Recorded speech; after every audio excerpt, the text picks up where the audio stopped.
ጄምስ ሪስ የተባለ አንድ ወታደር የሚወዳቸውን የሚስቱንና የልጁን አሰቃቂ ግድያ በገዛ አይኑ ከተመለከተ ወዲህ ያ ምስል በነፍሱ ውስጥ የማይጠፋን ጠባሳ ጥሎበት አልፏል።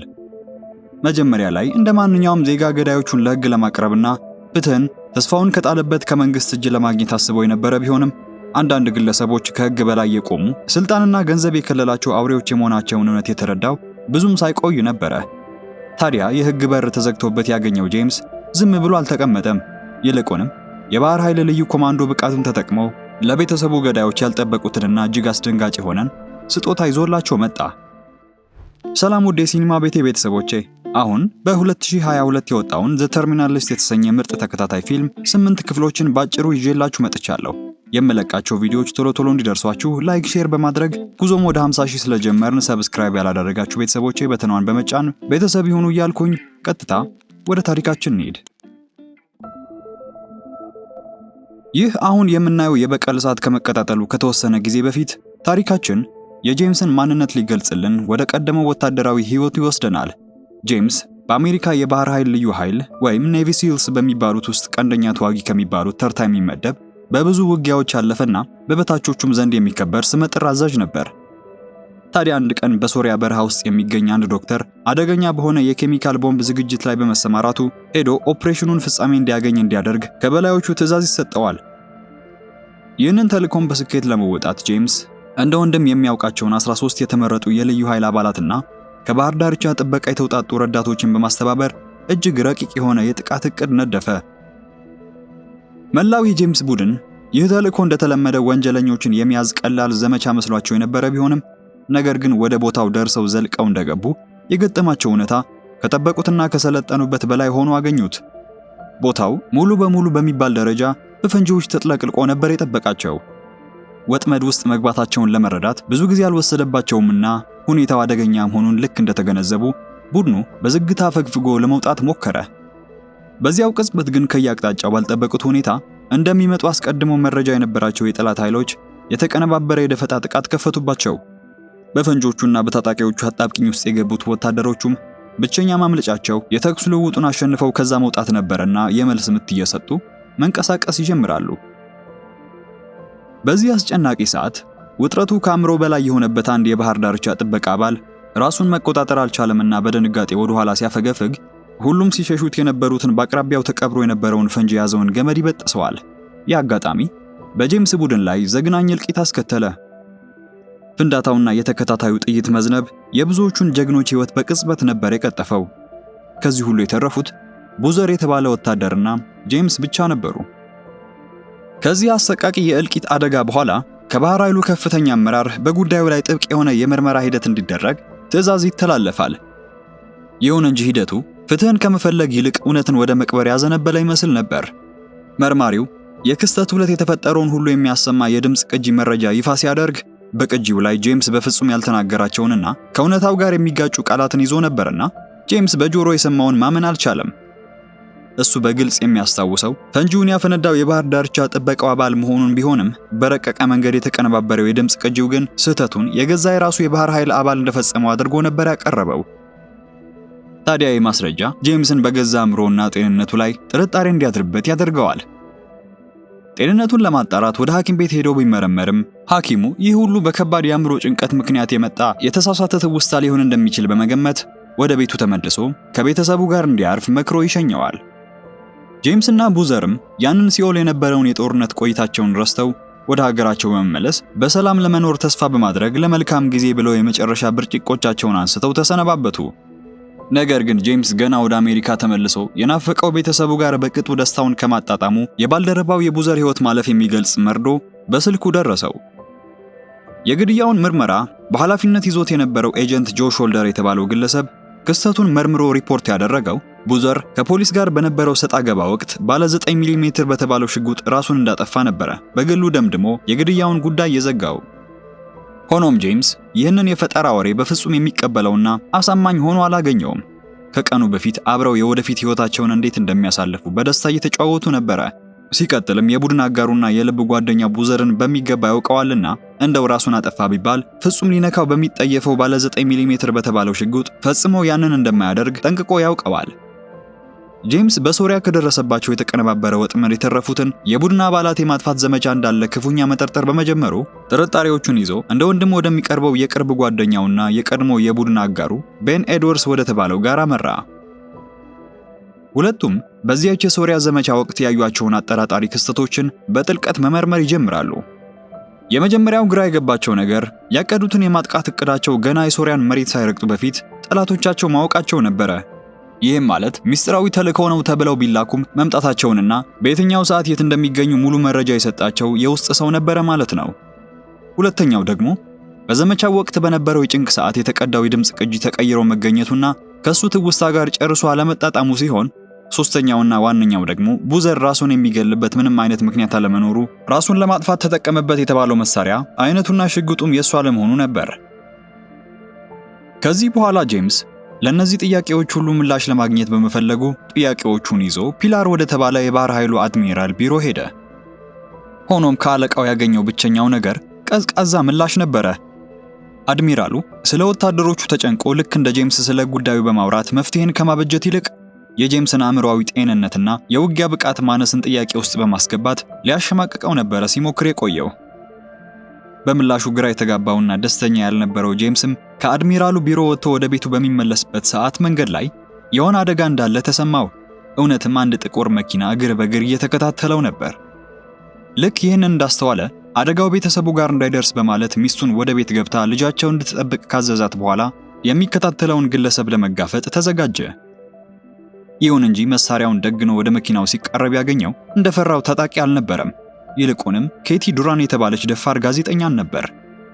ኬቲ ጄምስና የባህር ኃይሉ ከደረሰባቸው አደጋ በኋላ ከጥቃቱ በስተጀርባ ትልቅ ሴራ አለ ብላ የምታስብና ያንንም እምነቷን ለማጋለጥ የምትተጋ ጋዜጠኛ ነበረችና ለሌላ ጉዳይ የተከታተለችው አለመሆኗ እንደነገረችው በሚስጥር ያገኘችውን የቡዘርን የአስክሬን ምርመራ ውጤት በማሳየት ልክ እንደሱ በጉዳዩ ላይ መልስን እየፈለገች መሆኗን ታሳውቀዋለች።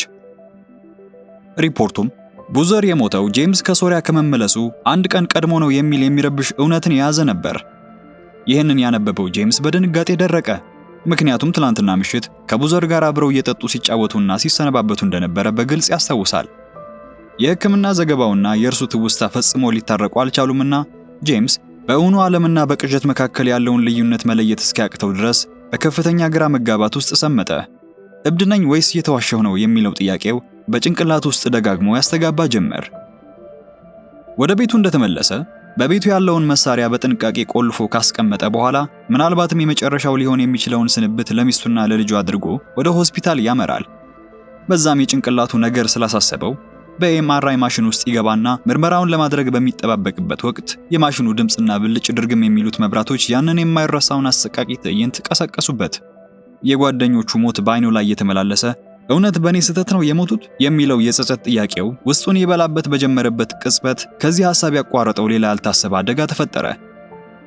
ምርመራው በዝምታ እየተከናወነ ባለበት በድንገት ጭንብል የለበሱ ሁለት ታጣቂዎች በዝግታ ገብተው ከላዩ ቆመው ተመለከተ።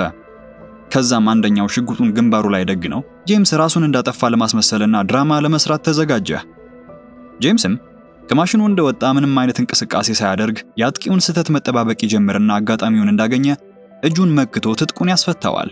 ምንም እንኳን ድንገት የማዞር ስሜት ተሰምቶት ራሱን መቆጣጠር ቢሳነውም የልዩ ኃይል ኮማንዶ በመሆኑ ህመሙን ውጦ ከብዙ ፍልሚያ በኋላ አንደኛውን በሽጉጥ ልክ ሲያስወግደው፣ ሌላኛው ግን ለጥቂት ሸሽቶ ያመልጠዋል። ትግሉ ሲያበቃ ጄምስ አንድ ያስደነገጠው ሌላ ምስጢር ተገነዘበ። ታጣቂዎቹ ያጠቁትና እሱም ተቀብሎ አንዱን ያስወገደበት መሳሪያ በቤት ውስጥ ባለው የብረት ሳጥን ውስጥ በጥንቃቄ ቆልፎ አስቀምጦት የነበረው የራሱ ሽጉጥ ሆኖ አገኘው። ጠላቶቹ እሱን ለመጨረስ ከመምጣታቸው በፊት ቤቱ ድረስ ዘልቀው ገብተው እንደነበረ የገባው ጄምስም መጥፎ ስሜት ስለተሰማው መኪናውን በፍጥነት እያበረረ ስልኩን በማንሳት ወደ ቤቱ ቢደውልም የሚመልስለት አላገኘም። ልክ ቤቱ እንደደረሰ እዚያ የጠበቀው ከሶሪያ እልቂት የከፋ አሰቃቂ ትዕይንት ነበር። የሚወዳቸው ሚስቱና ብቸኛ ልጁ በገዛ ቤታቸው ውስጥ በደም ተጥለቅልቀውና ሞተው ነበር ያገኛቸው። ጄምስም የሚስቱና የልጁ አስክሬን ፊት በእንባ ውስጥ ሆኖ በታላቅ ድምፅ መጮህ ጀመረ። ያየው ሁሉ የሐሰት ቅዠት እንዲሆንለት ቢመኝም እውነታው ግን መራራ ነበርና በልጁ የተሳለውን አሁን ደግሞ በደማቸው የተለወሰውን የቤተሰብ ምስል ሲመለከት ከዚህ ሁሉ በስተጀርባ ያለውን ዋና ጠንሳሽ እስከ መጨረሻው ድረስ አድኖ ለመግደልና ለሚወዳቸው ሰዎች ተገቢውን በቀል ለመፈጸም በፈጣሪው ፊት ቃል ገባ። የግድያውን ምርመራ በበላይነት የያዘው ኤጀንት ጆሽ ሆልደር ጉዳዩ በጥብቅ የተጣራ ነው ከሚል ደረቅ መግለጫ ውጪ የሚጨበጥ ፍንጭ ለመስጠት ፈቃደኛ አልነበረም። ይባስ ብሎም እውነታውን ለማድበስበስና ጥፋቱን ራሱ ጄምስ ላይ ለማላከክ በሚመስል አካሄድ ምናልባት ጭንቀቱ አገርሽቶበት ሊሆን እንደሚችልና ቤተሰቡንም የገደላቸው ራሱን ሊሆን ይችላል የሚል አደገኛ ግምትን መስጠት ጀመረ። በዚህ ንግግሩ ትዕግስቱ የተሟጠጠው ጄምስም ገለልተኛ አካል በምርመራው ጣልቃ እንዲገባ ፒላር የተባለውን የባህር ኃይል አድሚራሉን አጥብቆ ቢጠይቀውም ጥያቄው ግን ውድቅ ይደረግበታል። ይባስ ብሎ አድሚራሉም ልክ እንደሌሎቹ የጄምስን የአእምሮ ጤንነት አጠያያቂ ማድረግ ሲጀምር በንዴት የተሞላው ጄምስም ራሱን መቆጣጠር ተስኖት አለቃውን ግድግዳው ላይ አስደግፎ ያንቀዋል። ሁሉም ተረጋግቶ ጄምስ ወደ ቤቱ እንደተመለሰ በዚያ ውጥረት ውስጥ ጋዜጠኛዋ ኬቲ የሕክምና ውጤቶችን ይዛ ከተፋለች። እሷም እንደደረሰች በተጠቃበት ሆስፒታል ውስጥ ጥቃቱን ለማጣራት የተመደበው ኤጀንት ሆልደር እንግዳ በሆነ መልኩ ከማንም በፊት ቀድሞ ቦታው እንደደረሰና ምንም አይነት አስክሬንም ሆነ የደም ጠብታ አለማግኘቱን ሪፖርት ማድረጉን ታጋልጣለች። ይሄ ሁኔታ ነበር ታዲያ ወይ ጥቃቱ የጄምስ ቅዠት ነበር አሊያም ደግሞ አንድ አካል ሆን ብሎ መረጃውን አጥፍቶታል የሚል ጥርጣሬ የፈጠረባቸው። ቀጥሎም ጋዜጠኛዋ ሌላ አጠራጣሪ ነገር ታገኛለች። የጓደኛው የቡዘር ጉዳይ ጋር የተያያዘውን የፖሊስ ሪፖርት ስታወጣለት ጄምስ ወዲያውኑ በሁለቱም የሞት ቀጠናዎች ከፖሊስ ቀድሞ ወደ ቦታው የደረሰው የመጀመሪያው ሰው ራሱ ሆልደር መሆኑን አወቀ። ይሄ ቀድሞ መገኘቱ ይበልጥ ኤጀንቱን እንዲጠራጠር ስላደረገው ከኬቲ ጋር ዳግም በስውር እንዲገናኙ መረጃ መለዋወጥ እንዳለባቸው ካሳወቃት በኋላ ልክ እንደሸኛት ጊዜ ሳያባክን የኤጀንቱን የኋላ ታሪክ መቆፈር ጀመረ። የሰውየውን መረጃ ባገላበጠ ቁጥር ፊቱ ይበልጥ የሚያውቀው የሆነበት ይመጣና በመጨረሻም ይህ ሰው እሱን ተከታትሎ በሆስፒታል ውስጥ ካጠቁት ሰዎች የሸሸው ነፍሰ ገዳይ መሆኑን ያረጋግጣል። የህግ አካል ይህንን ያደርጋል ብሎ ባይገምትም ግን የቤተሰቡንና የቡድኑን ገዳይ ስም ልጁ ከመሞቷ በፊት ስላበሰጠችው ስዕል ጀርባ ላይ በመመዝገብ የበቀል ጉዞውን አንድ ብሎ በግድያ መዝገቡ ላይ በመጻፍ ጀመረ። እርምጃውን ከመውሰዱ በፊት ቤን ከተባለው ከሚያምነው የቀድሞ የወታደር ቤት ባልደረባው ጋር በመሆን የኤጀንቱን የዕለት ተዕለት እንቅስቃሴን በዝርዝር አጠና። እሱም ከቤት ሲወጣ ጠብቆ በድብቅ ወደ ቤቱ ሰርጎ ይገባና ከግል ኮምፒውተሩ ልዩ መሳሪያን በመጠቀም መረጃዎችን በሙሉ ወደ ራሱ እንደገለበጠ ማንም እንደገባ እንዳይታወቅ አድርጎ በጥንቃቄ ይወጣል። ባልደረባው ቤንም የገለበጠው መረጃ ላይ ባደረገው ፈጣን ማጣራት የጄምስ ቤተሰቦች ከመገደላቸው 2 ቀናት በፊት ሆልደር ከባህር ኃይል የመረጃ ቋት የጄምስን ያሻራ ጣት እንደወሰደ ደረሰበት። የጄምስ ሽጉጥ የሚቀመጥበት ካዝና የሚከፈተው በዚህ አሻራ ብቻ ነበርና ምንም እንኳን ሆልደር በአካል ተገኝቶ ግድያውን ባይፈጽምም ለባለቤቱና ለልጁ ሞት ግን ቀጥተኛ ተባባሪና ተጠያቂ እንደሆነ ያረጋግጣል። ስለዚህም በቀል የተሞላው ጄምስ ጨለማን ተገን በማድረግ በድጋሚ ወደ ኤጀንት ሆልደር ቤት ሰርጎ ገባ። ተኝቶም ባለበት ድምጽ ሳያሰማ ወደ መኝታ ክፍሉ እንደገባ መሳሪያውን አፍ ውስጥ ጨምሮ ከእንቅልፍ ይቀሰቅሰውና ሌላ ችግር እንዳይፈጥር እጆቹን በፕላስቲክ ጠፍሮ ያስረዋል። ሆልደር የቤተሰቡ ገዳይ ባይሆንም አሻራውን ከመረጃ ቋት አውጥቶ ለገዳይ እንደሰጠበት እንደሚያውቅ ካሳወቀው በኋላ ይህ መረጃ እንዲሰጠው የጠየቀው ሰው ስም ብቻ እንዲነግረው ጠየቀው። ሆልደርም በጭንቀት ተውጦ ማምለጫ እንደሌለው አውቋልና ሶል አግናን የሚል ሰው ከጠራለት በኋላ ከግለሰቡ ገንዘብ ብቻ እንደተቀበለና ዝርዝሩንም ሳያውቅ ትዕዛዙን እንደፈጸመ ያሳውቀዋል። ሆኖም በዚህ ወሳኝ ሰዓት ጄምስ ድንገተኛ የማዞር ስሜት ተሰማው። እንዲህ ሲሆን ራሱን መቆጣጠር እንደማይችል የሚያውቀው ሆልደርም አጋጣሚውን ተጠቅሞ ወዲያውኑ መልሶ ለማጥቃት ቢሞክርም ወዲያው ነበረ በጄምስ በተኛበት የተገደለው። ጄምስም ከቦታው ከመሄዱ በፊት ሆልደር ራሱን እንዳጠፋ እንዲመስል አድርጎ እንዳስተካከለ በገባበት በስውር ከአካባቢው ተሰወረ። ሶል አግናን የሚለውን ስም ይዞ ባደረገው ማጣራት ካፕስቶን ኢንዱስትሪ ስለተባለ አንድ ኩባንያ ይረዳል። ስለዚህም የግድያውን ዋና አቀነባባሪ በማግኘት የምርመራ ሂደቱን ለመቀጠል በሚል ለፍልሚያ የሚሆነውን በርካታ የጦር መሳሪያ ካዘጋጀ በኋላ ስለ ሆስፒታል ጥቃቱ ያገኘችው ነገር ካለ ለማወቅ ጋዜጠኛዋ ኬቲን ለማግኘት አቀና። እንዳገኛት ካፕስቶን ስለተባለው ግዙፍ ኩባንያ ያገኘውን ነገር ሁሉ ይነግራታል። በዚህ በኩል ግን ኬቲ ያመጣችለት የጄምስን አስተሳሰብ እያዛባ ያለ የአእምሮ እጢ እንዳለበት የሚያሳይ የሕክምና ሪፖርት ነበርና ይሄ ሁሉ ክስተት ምናቡ የፈጠረው ሊሆን እንደሚችል ትነግረው ጀመረች። ልክ በዚያ ሰዓት ጄምስ የፀሐይ መነጽር ያደረገ አጠራጣሪ ሰው ተመለከተ። እሱን ለማስወገድ የተላከ ሰው እንደሆነ ለማወቅ ብዙ ጊዜ አልፈጀበትምና ወዲያውኑ ኬቲን ይዞ በፍጥነት ወደ መኪናው በመግባት ያመልጣል። መኪናው ውስጥ እንደገቡም እንደገመተው ሰውየው ነፍሰ ገዳይ ነበርና አልተነቃብኝም ብሎ ይከታተላቸው ጀመረ። ሆኖም ጄምስ ከገዳዩ ከመሸሽ ይልቅ መኪናውን በኃይል ከገጨ በኋላ በጠራራ ፀሐይ በጥይት ደብድቦ ከቦታው ከመሸሹም በፊት የያዘውን መሳሪያና መረጃ በሙሉ ሰብስቦ ይሰወራል። ይህንን የተመለከተችው ኬቲ ነገሩ የታመመው ጭንቅላቱ የፈጠረው ቅዠት ሳይሆን እውነትም እሱን ለመግደል ቆርጠው የተነሱ ሰዎች እንዳሉ አምና ጄምስን ሙሉ በሙሉ ለመርዳት ተስማማለች። በሌላ በኩል ጓደኛው ቤን ሶል አግናን የተባለው ግለሰብ ላይ በጀመረው ክትትል መገኛውን አውቆ ነበርና የተንጣለለው መኖሪያ ውስጥ ባለው የመዝናኛ ስፍራ ተገኝቶ ምቹ ጊዜን ይጠብቅ ነበር። ልክ እንደመሸ ሶል እንግዶቹን አሰናብቶ ፊቱን ታጥቦ ለመተኛት ሲዘጋጅ በባዶ መኖሪያ ቤት ውስጥ ድንገት ሙዚቃ ተከፈተ። ምን እንደተፈጠረ ለማየት ሲነሳ ጄምስ ነበር በዝግታ ጠባቂዎቹን አልፎ ወደ ቤቱ የገባው። ሶልም እየሆነ ያለውን ከማገናዘቡ በፊት የፕላስቲክ ከረጢት ጭንቅላቱ ላይ ይደፋበትና ለጥቂት ከታገለ በኋላ መተንፈስ አቅቶት ራሱን ይስታል። ሲነቃ ጄምስን ከፊቱ ቆሞ ተመለከተው። በፍርሃትም ተውጦ ያለቃውን የስቲቭ ሆርንን ስምና RD4895 ስለተባለ ፕሮጀክት የሚያውቀውን በሙሉ ተናዘዘ። ሶል ለገንዘብ ብቻ ብሎ የጄምስን ቤተሰብ የሚያስወግድን ሰው የሚቀጥር ግለሰብ እንዲያዘጋጅ እንደተነገረው እንጂ እሱ ማን እንደሆነ ፈጽሞ የሚያውቀው ነገር አለመኖሩን በመግለጽ እንዲያተርፈው ሊለምን ሞከረ። ከሶል አግናን በኩል ባገኘው ወሳኝ መረጃ መሰረት የጄምስን ቤተሰብ ለማስገደል ነፍሰ ገዳዩን የቀጠረው ሴናተር ጆ ፕራየር የተባለ ግለሰብ ነበር። ሴናተሩ ይህንን ቆሻሻ ስራውን በማስተባበር ለሶል ዋና ሰው ሆኖ ሲሰራ ቆይቷል። ጄምስ ይህን የመሰለ መረጃ እንዳገኘ ሶል ላሳየው ትብብር ስቃይ የሌለበትን ፈጣን ሞት ሰጥቶ ይገላግለዋል። ከዚህ በኋላ ምርመራው በስኬት ወደ መጠናቀቅ ቀስ በቀስ እያመራ ነበር። ስቲቭ ሆርን መመርመር RD4895 ስለተባለው ሚስጥራዊ ፕሮጀክት ጥልቅ መረጃ ሲሰጠው፣ ሴናተሩን ማግኘት ደግሞ በቀጥታ ወደ ቤተሰቡ ገዳይ ይመራው ነበርና ስለዚህም ያለምንም ማቅማማት በቀጥታ የሴናተሩን መገኛ በማጣራት ከቤቱም ሲወጣ ይጠብቅና መንገድ ላይ አድፍጦ ሰው በሌለበት በስናይፐር መጥቶ ያስወግደዋል። ወደ ሴናተሩ ሬሳም እንደቀረበ ከእጅ ስልኩ የቀጠረው ነፍሰ ገዳይ የት እንደሚገኝና በአቅራቢያውም የነፍሰ ገዳዮች ማሰልጠኛ ጣቢያ እንዳለ ደረሰበት። ጄምስ ይህንን ወሳኝ መረጃ እንደያዘ ያመራው የቀድሞ የጦር አጋሮቹ ጋር ነበረ። እነሱም የቤተሰቡ ገዳዮች መገኛ የት እንደሆነ እንዳረጋገጡ በፍጥነት የውጊያ ዕቅድ ለማውጣት ይሰባሰቡና የበቀል እርምጃቸውን ለመውሰድ ይዘጋጃሉ። ዝግጅታቸውን እንዳጠናቀቁ ጄምስ ከጓደኛው ቤንና ከቡድኑ ጋር በመሆን ጊዜ ሳያጠፉ በድብቅ ወደ ማሰልጠኛው ጣቢያ ሰርገው ይገባሉ። በዛም በዝግታ አንዱን ታጣቂ ለይተው እንዳስወገዱት ራዲዮን ተጠቅመው በርከት ያሉትን ታጣቂዎች ከአዳራሹ እንዲወጡ ያደርጓቸዋል። ልክ እንደወጡላቸው በጄምስ ትዕዛዝ መሰረት ኮረብታው ላይ ያደፈጠው አንዱ ተኳሽ በታጣቂዎቹ ላይ የተኩስ ናዳ ያዘንብባቸው ጀመረ። የተኩስ ልውውጡ ሲጀመር ሰርጎ ገቦቹን በዚህ በኩል ተጨምረው ተኩስ ይከፍቱባቸዋል። የሚሸሹትንም ቢሆን በውጭ በኩል ይጠባበቅ የነበረው ቤን በአሰቃቂ ሁኔታ እያጨደ ሲጥላቸው፣ ጄምስ ደግሞ ከላይ ካሉት አጋሮቹ አስፈላጊውን ሽፋን እያገኘ በህንፃ ውስጥ የቀሩትን ታጣቂዎች አንድ ባንድ ያጸዳቸዋል።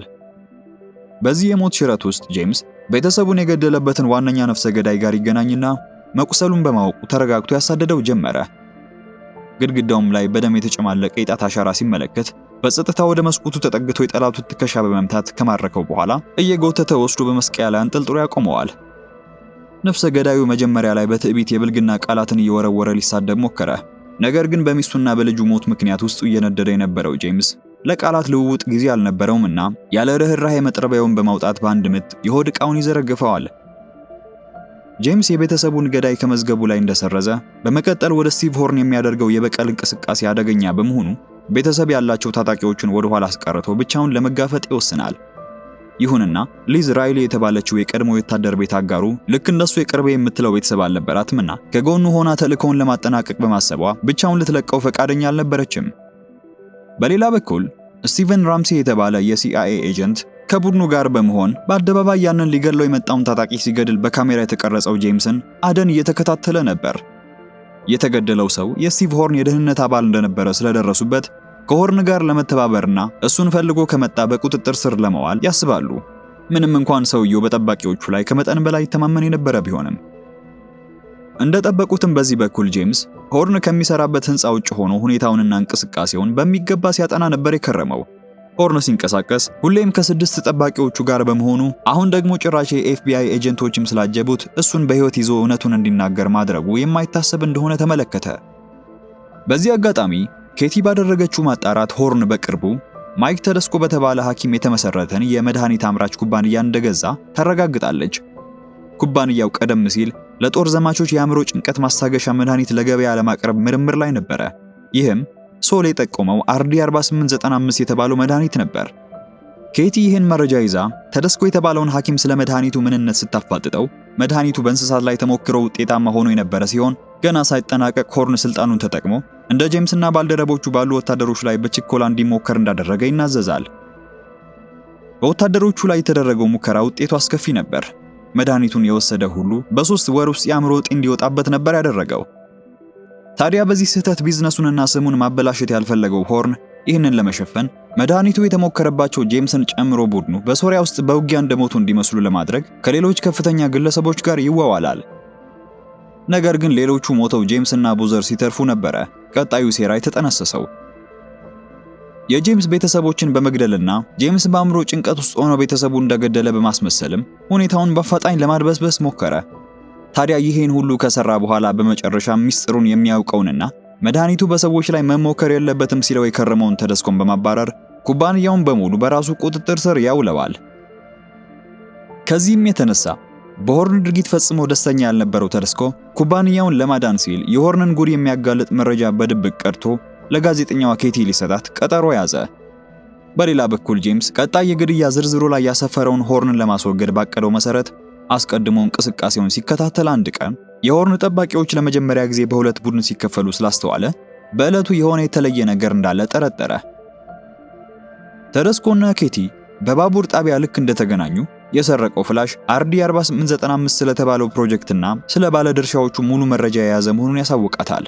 ሆኖም ተደስኮ ከኩባንያው መረጃ እንደሰረቀ ሆርን አስቀድሞ አውቆ ነበርና ከሚያጅቡት በአንደኛው ተሽከርካሪ ታጣቂዎችን በመላክ እንዲያስወግዱ ታዞ ነበር። ስለዚህም ልክ መረጃው እንደሰጣት ኬቲ አንድ አጠራጣሪ ሰው ወደ እነሱ ሲጠጋ በመመልከቷና መሸሽ በመጀመራቸው ብዙም ሳይርቁ ተደስኮ ጭንቅላቱ ላይ ተመቶ ወደቀ። ሆኖም ነፍሰ ገዳዩ ፍላሹን ለመቀማትና ምስክርም እንዳይኖር ስራውን ለመጨረስ ወደ እሷ ሲጠጋ ነበር ከጥግ ተደብቃ የነበረችው ኬቲ ባልተጠበቀ ድፍረት ያስወገደችው። ለመጀመሪያ ጊዜ ነፍስ በማጥፋቷ ብትደናገጥም እዛ ለመቆየት ጊዜ አልነበራትምና ወደ መኪናዋ ስታቀና ሌላ ታጣቂ ውጪ ሲጠብቃት ነበርና ተልእኮውን ለመጨረስ ሞከረ። ሆኖም ከየት መጣ ሳይባል ጄምስ ደርሶ እንዳስወገደው በፍጥነት ከቦታው ይሰወራሉ። ከሁለት ወራት በፊት የነበረው ድብቅ እውነት ዛሬ በአደባባይ መጋለጥ ጀመረ። ኬቲ ከተደስኮ የተቀበለችው መረጃ እንደሚያሳየው ሆርን $100 ሚሊዮን በማውጣት በርካታ የውሸት ኩባንያዎችን አቋቁሟል። ጄምስም ይህንን ሲሰማ ወዲያውኑ ነገሩ ገባው። እነዚህ የውሸት ኩባንያዎች እነሱን ለመግደል ለተሰማሩት በሙሉ ክፍያና ሽልማት መሆኑን ተረዳ። ኬቲ ወዲያውኑ ይህንን ጉድ ለፖሊስ አሳውቃ በሕግ እንዲጠየቁ ብትፈልግም ለጄምስ ግን ሕግ ማለት ትርጉም የለሽ ሆኗል። ሚስቱንና ልጁን የነጠቁት አካላት የወህኒ ቤት ምግብ እንዲቀምሱ ፈጽሞ ፈቃደኛ አልነበረም። የእነሱ ጣፋንታ ከዚህ የከፋ መሆን እንዳለበት ወስኗልና ስለዚህም እርምጃውን ከመጀመሩ በፊት ለኬቲ ደህንነት በመስጋት ሆርን እሷን ሊገድል መፈለጉ አይቀርምና ከዚህ ከተማ በአስቸኳይ ውጪ የሚል ጥብቅ ምክሩን ሰጥቶ አሰናበታት። ወዲያውኑም ጄምስ ያገኛቸውን መረጃዎች ለጓደኛው ለቤን ይልክለታል። በማግስቱም ቤን በስልክ እስከዛሬ ጄምስ እርምጃ የወሰደባቸው ሰዎች ስም ሁሉ በዝርዝር ውስጥ እንደሚገኙ እንዳሳወቀው ከነሱም በላይ ገና ያልተነኩ ስሞች በዝርዝር ውስጥ መኖራቸውና ነገሩም ከታሰበው በላይ ጥልቅና ከጀርባው ትልቅ አቀነባባሪ እንዳለ አመልካች እንደሆነ ነገረው። ቤን ሁኔታው አደገኛ መሆኑን ተረድቶ ጄምስ ቀጣይ እርምጃውን በጥንቃቄ እንዲያስብበት ብሎም እንዲቆጠብ ቢመክረውም ሁሉንም ነገር ያጣው ጄምስ ግን የሚመለስበት ልብ አልነበረውም። ስልኩን እንደዘጋ ጄምስ የተነፈሰው አየር እሳት የመተንፈስ ያህል ከበደው። በሴራው ውስጥ የተዘፈቁት ሰዎች ተራ ግለሰቦች ሳይሆኑ የበላዮቹ የሆኑት የባህር ኃይል ከፍተኛ ባለስልጣናት መሆናቸው ለእርሱ መርዶ ነበረ።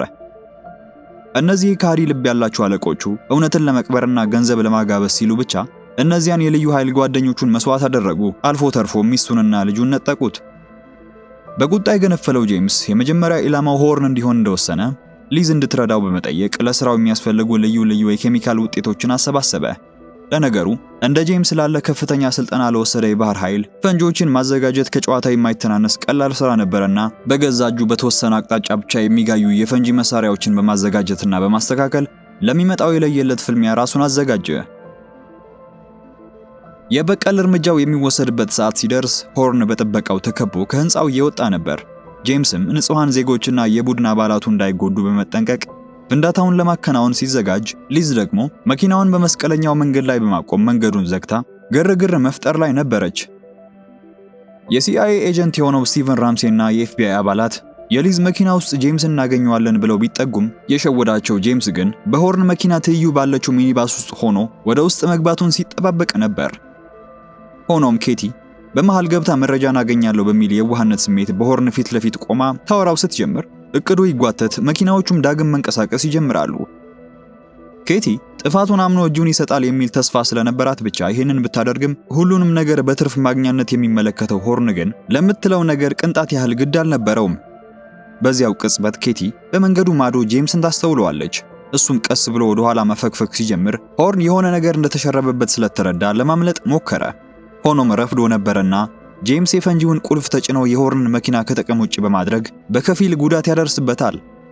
ፍንዳታው ስኬታማ ስላልነበረ ወደ ሁለተኛው እቅዱ የገባው ጄምስ መሳሪያውን በማውጣት በመኪኖቹ የተከለለ ጠባቂዎቹን መረፍረፉን ተያያዘው። በዚህ ሁሉ የጥበቃ ቡድኑ መሪ ሆርንን ይዞ ለማምለጥ ሞከረ። ሆኖም ጄምስ በሁለት ጥይቶች ካሰናበተው በኋላ ወደ ሆርን ቀርቦ በፍርሃት እየተንቀጠቀጠ ይቅርታን ለሚለምነው ሰው በቀዘቀዙት አይኖቹ ለመጨረሻ ጊዜ ከተመለከተው በኋላ በአንዲት ጥይት ያሰናብተዋል። ጄምስ ኬቲ መሬት ላይ ተዘርራ ሲያያት እሷን በጉዳይ ውስጥ ላለማስገባትና ጥርጣሬ እንዳይፈጠርባት ሲል እንደማያውቃት በመምሰል በፍጥነት አካባቢውን ለቆ መራቅን መረጠ። በተመሳሳይ መልኩ የቡድን አጋሩ ሊዝም በፖሊስ እይታ ውስጥ እንዳትገባ ለማድረግ ሁሉንም የፖሊስ መኪኖች ወደ ራሱ ለመሳብ መኪናውን እየነዳ ፈገፈገ። ሆኖም ከከተማው እንደራቀ ፖሊስ መንገድ ላይ አድፍጦ ባጠመደው ወጥመድ መኪናው ከጥቅም ውጭ በመሆኑ መኪናውን በማቆም ትጥቁን ጠቅልሎ ወደ ጫካው ይሸሻል። ስቲቨንና ፖሊሶቹ በመኪናው ውስጥ ጄምስን እናገኘዋለን ብለው በከፍተኛ ጥንቃቄ ሲጠጉት ያገኙት ግን ባዶ መኪና ብቻ ነበር።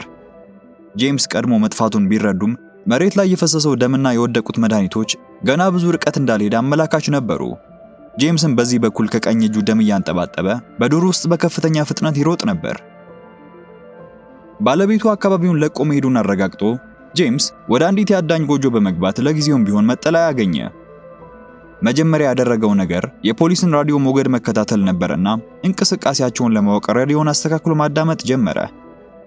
በመቀጠልም ቁስሉን የሚያክምበት ማጽጃ አግኝቶ ካጸዳ በኋላ የደም መፍሰሱን ለመግታት በፓዶች የታገዘ ሕክምና በራሱ ላይ እንዳከናወነ ቦርሳውን ከመኪና ይዞ ሲወጣ አንድ ትልቅ ስህተት መስራቱን ተረዳ። መድኃኒቱን በመኪናው ውስጥ ዘንግቶት መጥቷል። በዚህም ምክንያት እጁ ከቁጥጥር ውጪ መንቀጥቀጥ በመጀመሩ ለሚቀጥለው እርምጃው ትልቅ እንቅፋት እንደሚሆንበት ታወቀ። ቢሆንም ግን አማራጭ ስላልነበረው በጎጆዋ ውስጥ ጠቃሚ ነገሮችን ያገኝ ከሆነ መፈለግ እንደጀመረ ጥቂት የምልክት መስጫ ርችቶችንና 2 የሬዲዮ ባትሪዎችን በማግኘቱ ካርታውን በጠረጴዛ ላይ ዘርግቶ ከዚህ አደገኛ ስፍራና ከአሳዳጆቹ እንዴት ማምለጥ እንደሚችል የመውጫ መንገድ መፈለጉን ይቀጥላል። በዚህ ጊዜ ስቲቨን እና የኤፍቢአይ ቡድኑ ከበርካታ የፖሊስ ውሾች ጋር ተራራውን ማሰስ ጀምሮ ነበር። እንደ ድል ሆኖ ዝናብ መዝነብ ስለጀመረና የጄምስን የደም ጠብታና ጠረን ይዞት ስለሄደ ጥቂት ማምለጫ ጊዜ ይሰጠዋል። ከተራራው ግርጌ ተሸሽጎ የልጁን ስዕል ከኪሱ አወጣ። ያ ሁሉ የቤተሰብ ደስታ በእነዚህ ሰዎች ምክንያት እንዴት እንደተበጠበጠ እያሰበ ውስጡ ሲቃጠል እንደቆየ ከዝርዝሩ ላይ የሆርንን ስም በራሱ ደም ሰረዘው። ከስሩ ደግሞ 3 አዳዲስ ስሞችን ጨመረ። እነዚህ በባህር ኃይል ውስጥ አብረውት ያገለገሉ ቃለ መሐላ ፈጽመው ሀገርንና ወገንን ይጠብቃሉ የተባሉት አሁን ግን የክህደቱ ቁንጮ የሆኑት ከፍተኛ ባለስልጣናት ነበሩ።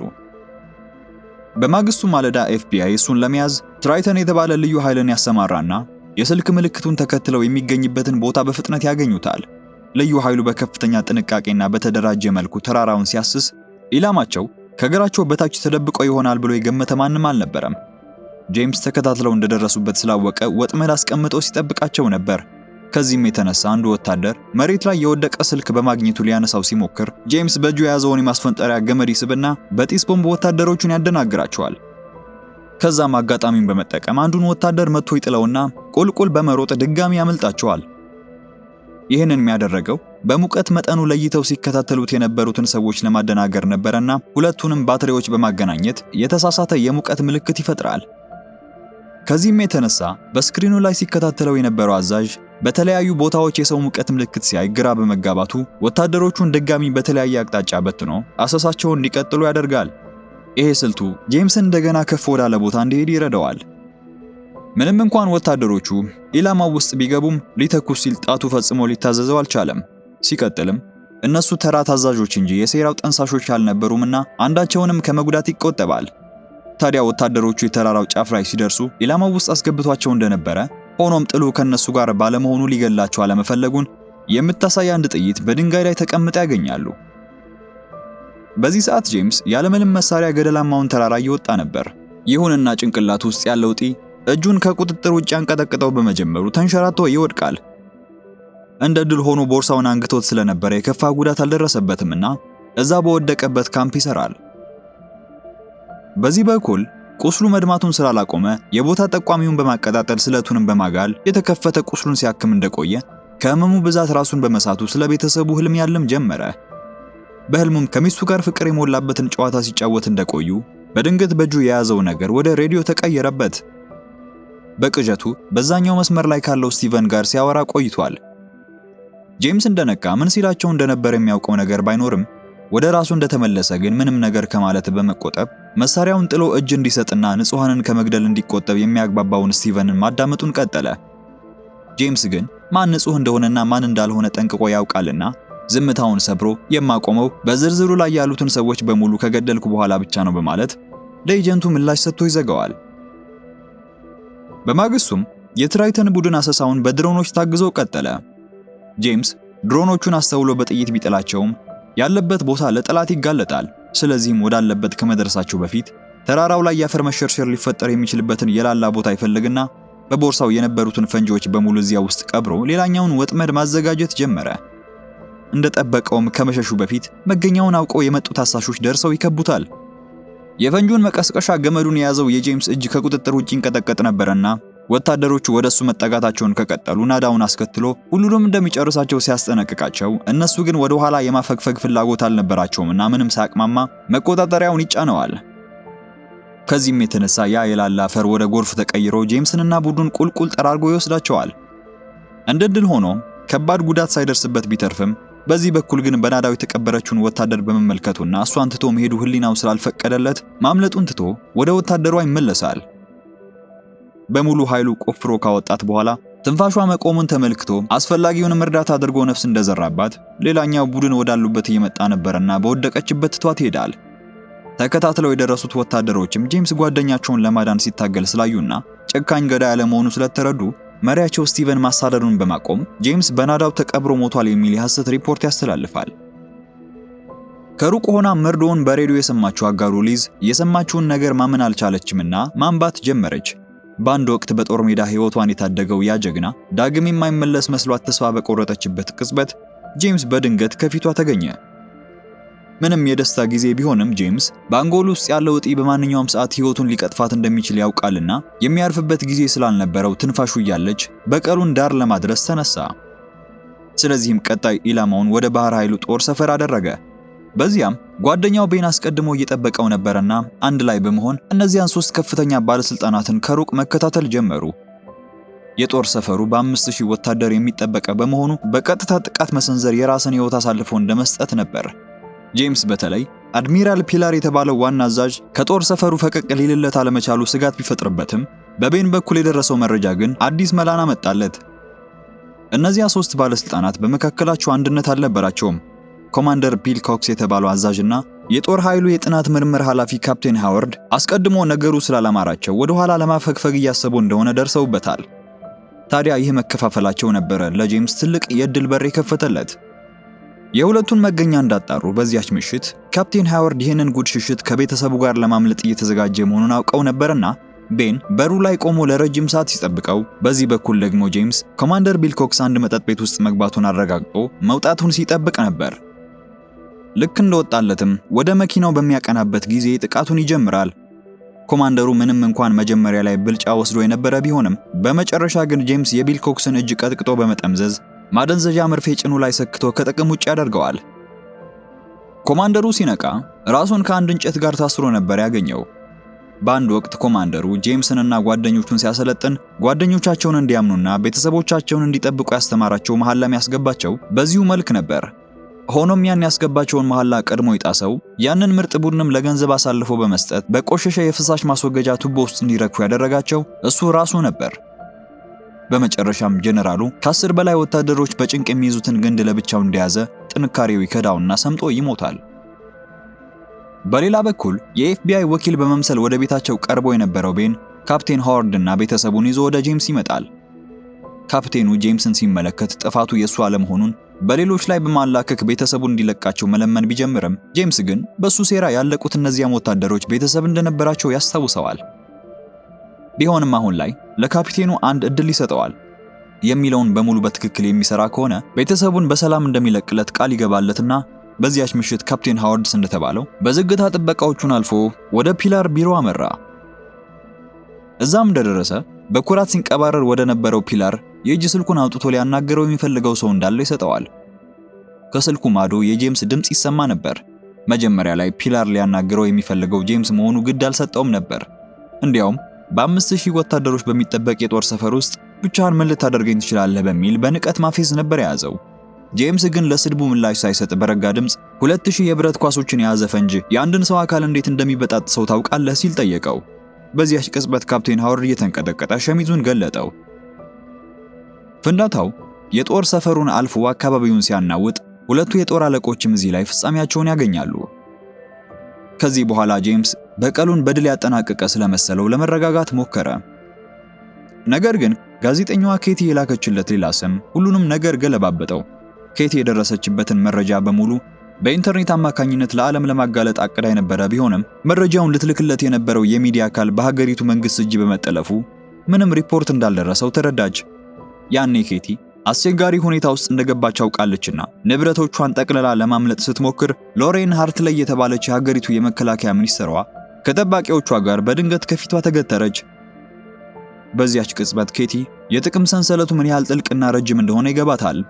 አንድ ቢሊዮነር ብቻውን አንድን አድሚራል ሙሉ በሙሉ በገንዘብ ሊገዛው አይችልም። ነገር ግን የሀገር መከላከያ ሚኒስትሯ ይህንን የማድረግ አቅም ነበራትና የ$700 ቢሊዮን ወጪ የወጣበትን አርዲ 4895 የተባለው ፕሮጀክት ለማስቀጠል ስትል ያደረገችው ነገር ነበረ። ከዚህም በኋላ ኬቲ የከሸፈው እቅዷን ገሃድ እንድታወጣባት ፈቃደኛ ስላልነበረች የጻፈችውን ሪፖርት አስተካክላ በድጋሚ እንድትጽፈው ታስገድዳት ጀመር። ከእንግዲህ ማምለጥ እንደማትችል የተረዳችው ኬቲ ለዛ ነበረ በመጨረሻም የመከላከያ ሚኒስትሯን ስም ለጄምስ የላከችለት። የመከላከያ ሚኒስትሯ ኬቲን ይዛ ጄምስን ሽሽት በሩቅ ደሴት ላይ ወደሚገኘውና ደህንነቱ በልዩ ኃይሎች ወደሚጠበቀው ሚስጥራዊ መኖሪያዋ አመራች። ይህንን ቦታ የመረጠችው ያለምንም ማስረጃ ጄምስን ለአንድና ለመጨረሻ ጊዜ አጥምዶ ለማስወገድ ነበር። ይሄ መረጃ በኬት በኩል የደረሳቸው ጄምስና ቤንም እጅግ ረቂቅ የሆነ እቅድ አውጥተው ጨርሰው ጄምስ በውሃ ውስጥ በመጥለቅ በዝምታ ወደ ደሴቱ ሲጠጋ ቤን ደግሞ ከሩቅ ባለው የብርሃን ማማ ላይ ሆኖ በስናይፐር ድጋፍ ሊሰጠው ተስማሙ። ልክ የታቀደው ቦታ ላይ እንደደረሰ ጸጥ ባለው ግቢ ውስጥ መደናገጥን ለመፍጠር ቤን በአንድ ጥይት አንዲት የቆመችን ጀልባ ያጋያታል። በዚያ ፍንዳታ በተፈጠረው ግርግር በመታገዝ ጄምስ በመንገዱ ላይ የሚመጡትን ታጣቂዎች እየመታ ወደፊት ገሰገሰ። ቤን ከማማው ላይ ሆኖ ከለላን ከመስጠቱም በላይ መብራቶችን በማጥፋት ቦታውን ወደ ጨለማ እየለወጠ ድጋፉን ይቀጥላል። ሆኖም የሚኒስትሯ ጠባቂዎች በዚህ ሁሉ እጃቸውን አጣጥፎ አልተቀመጡምና በሁለት አቅጣጫ ጄምስ ላይ ተከታታይ ተኩስ በመክፈት ሊያስቆሙት ሞከሩ። በቤን እገዛ ጥቃቱን የከፈተው ጄምስም ማጋዚኑን በፍጥነት እየቀያየረ ወደ ውስጥ በመግባት ላይ ሳለ በዚህ መሃል አንድ አዲስ ስጋት ተመለከተ። በቅርብ የጥበቃ ቡድኑን ለመቀላቀል አንዲት የኤፍቢአይ ጀልባ እንደ ስቲቨን ያሉ ኤጀንቶችን ይዛ ወደ ደሴቱ እየተጠጋች ነበር። ከዚህም የተነሳ ብዙ ጊዜ እንደሌለው የተረዳው ጄምስ እርምጃውን በማፍጠን በመኪናው ጀርባ የተደበቁትን ጠላቶች በቦምብ ካሰናበተ በኋላ ወደ ህንጻው ውስጥ ገባ። በውስጥም ደረጃውን እየወጣ ለጥቃት አስቸጋሪ በሆነው ኮሪደር ውስጥ መንገዱን ቀጠለ። የጢስ ቦምብና የሰውነትን ሙቀት መፈለጊያ መነጽርን በመጠቀም የቀሩትን ጠባቂዎች አድኖ እንደጨረሰ መጨረሻም ላይ ያገኘውና የቀረው የሚኒስትሯ ጠባቂን አስፈራርቶ ያለችበትን የክፍል በር እንዲከፍት ያዘዋል። ጠባቂውም እንደታዘዘው እንዳደረገ ጄምስ በቆመበት አሰናብቶ ወደ ሚኒስትሯ ቢሮ ገባ። ቁጣው በፊቱ ላይ የታየ መሳሪያውን እንደደቀነ ወደ ውስጥ ሲገባ በመካከላቸው ኬቲ ገብታ የመከላከያ ሚኒስትሯን ጉድ በሪፖርቷ ልታጋለጠው በመወሰኗ እሷን ከመግደል እንዲቆጠብ ልትነግረው ሞከረች። በዚህ በኩል ሚኒስትሯ ከሁለት መጥፎ ምርጫዎች አንዱን መምረጥ እንዳለባት በሚገባ ተረድታለች። ወይ በጄምስ እጅ መሞት አሊያም ቀሪ ህይወቷን በወህኒ ቤት በውርደት ማሳለፍ። ስለዚህም ከሁለቱ መወሰን አልቻለችምና ጄምስ ውሳኔውን እስኪሰጥ እንኳን ሳትጠብቅ የራሷን ሽጉጥ ጠጥታ ትሞታለች። በዚያች ቅጽበት ነበረ በጄምስ የበቀል ዝርዝር ላይ የነበሩት ስሞች በሙሉ ተሰርዘው ያለቁትና እሱም ወደ መጣበት ሽሽቱን የጀመረው። በዚህ በኩል ተጨማሪው የታጣቂ ቡድን ወደ ደሴቷ ደርሶ ነበርና ጄምስ በስውር ሊያመልጥ ሲል የሲአይኤ ኤጀንቱ ስቲቨን ደርሶ መሳሪያውን እንዲያወርድ ያዘዋል። እሱም ያለምንም ተቃውሞና በረጋ መንፈስ ትጥቁን መፍታት ሲጀምር የሚኒስትሯን ሙት አካል ካገኙት አጋሮቹ የሬዲዮ መልእክት መጣለት። መልእክቱም ሚኒስትሯ ራሷን አጥፍታለች፣ ጋዜጠኛዋንም በህይወት አግኝተናታል የሚል ነበርና ስቲቨን ከዚህ በኋላ መኖርም ሆነ መሞት ትርጉም ለማይሰጠው እኔ ቀድሞውኑ የሞትኩ ሰው ነኝ ብሎ የመለሰለት ጄምስን በቁጥጥር ስር ከማድረግ ይልቅ ሄዶ የቀረችውን ቀኑን እንዲኖር ይፈቅድለታል። ታሪካችን ወደ መገባደጃው ሲቃረብ ከ3 ሳምንት በኋላ ይወስደናል። ኬቲ የደረሰችበትን መረጃ በሙሉ አደባባይ በማውጣት RD4895 የተባለው ፕሮጀክት ምን ያህል የቆሸሸና አሳፋሪ እንደነበረ ዓለም እንዲያውቅ ይፋ ታደርገዋለች። ነገር ግን በዚህ ሁሉ አንድ እጁን ያልሰጠና ያልተጋለጠ አሁንም ተደብቆ የነበረ ሰው እንዳለ አስተዋለች። ለጥቂት ጊዜ ማንነቱን ለጄምስ ልትነግረው ብታመነታም በመጨረሻ ግን ሁሉንም ነገር ማወቅ ነበረበትና የዛን የመጨረሻ ሰው ስም ትልክለታለች። ወዲያውኑ ትዕይንቱ ባህር ላይ ወደሚገኘው የቤን መዝናኛ ጀልባ ጋር ይወስደናል። ቤን ወደ ጀልባዋ ክፍል ውስጥ ሲዘልቅ ጄምስ በድንገት ከበስተጀርባው ይመጣል። በዝርዝሩ ላይ የቀረው የመጨረሻው ስም ሌላ ማንም ሳይሆን በጄምስ ቡድን ላይ ሊደረግ የታቀደውን ሴራ ገና ከጅምሩ ያውቅ የነበረውና የቅርብ ጓደኛው የቤን ነበር። ለምን ያን እንዳደረገ ሲጠየቅ እነዚያ ወታደሮች ያንን መድኃኒት ወስደው ሆስፒታል አልጋ ላይ ተኝተው ከሚማቅቁ በጦር ሜዳ ቢሞቱ የተሻለ መሆኑን እንደ ምክንያት አቀረበ። ምንም እንኳን ያደረገው ነገር ውስን ሰብአዊነት የነበረው ቢሆንም በጄምስ አይን ግን ይቅር የሚያስብል ነገር አልነበረም። ይህ ውሳኔው የጓደኛውን ሚስትና ልጅ ማሳጣቱን ከተረዳ በኋላ ይህ ይሆናል ብሎ አልገመተም ነበርና መሞታቸውን ሲሰማ ህሊናው ፈጽሞ ሊያርፍለት አልቻለም። ጄምስንም እንኳን ተከትሎ በዚህ የበቀል እርምጃ ህይወቱንም እንኳን ሰጥቶ የተከተለው ያለፈውን ኃጢአቱን ለማካካስና ንስሐን ለመግባት በሚል ነበር። ጄምስ ይህን ሁሉ እንደሰማ ምንም እንኳን ጓደኛው ቢሆንም እያዘነ መሳሪያውን ደግኖ ቃታውን ይስበዋል። በዝርዝሩ ላይ የነበሩት ሁሉም የሚገባቸውን ቅጣት እንዳገኙ የቤተሰቡ ስዕልና የሟቾቹም ስም ዝርዝር የሰፈረበት ወረቀት በነፋስ ተጠርጎ ሲወሰድ የጄምስ የበቀል ጉዞም እዚህ ላይ ይቋጫል። ዛሬ ያቀረብኩላችሁ ዘ ተርሚናል ሊስት የተሰኘ ተከታታይ የአክሽን ፊልም ባጭሩ ነበር። ለቻናሉ አዲስ ከሆናችሁና ቆይታችሁን ከወደዳችሁት ላይክና ሰብስክራይብ በማድረግ ቤተሰብ መሆን አትርሱ። በተረፈ በጠና የታመመች ሕፃን ልጁን ለማሳከም ሲል ህይወቱን እንኳን ለመስጠት ስላልሳሱ አባት የሰራሁት ቆንጆ ቪዲዮ አለ። ስክሪኑን ተጭናችሁ መመልከት ትችላላችሁ። እኔም በሱ ቪዲዮ መልሼ ያገኛችኋለሁ።